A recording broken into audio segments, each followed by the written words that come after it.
वंदन करती हूँ आप सबका। कार्यपत्रक 20 पृष्ठ 1। किसी वाक्य में संज्ञा पदबंध की पहचान कैसे की जाती है? उदाहरण देकर स्पष्ट कीजिए। You have to give an example also. जिस वाक्य में संज्ञा प्रमुख पद के रूप में प्रयुक्त होती है, उदाहरण ले लेते हैं। अयोध्या के राजा राम बड़े प्रतापी थे।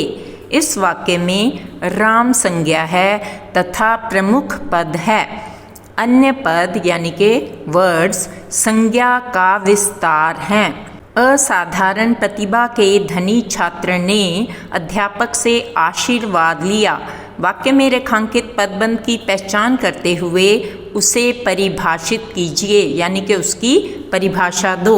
उत्तर: वाक्य का रेखांकित पद समूह विशेषण पदबंध है जो छात्र संज्ञा यानी कि नाउन की विशेषता बता रहा है, एडजेक्टिव। जब कोई पद समूह वाक्य में विशेषण पद का कार्य करता है तो उसे विशेषण पदबंध कहते हैं। वाक्य रूपांतरण कीजिए। मैं रोज दफ्तर जाकर काम करता हूँ। संयुक्त वाक्य में मैं रोज दफ्तर जाता हूँ और काम करता हूँ। ख, जब मैं छोटा था तब बहुत रोता था। सरल वाक्य में बदलिए। मैं छुटपन में बहुत रोता था। ग, वह कपड़े लेने बाजार गया। मिश्र वाक्य में बदलिए।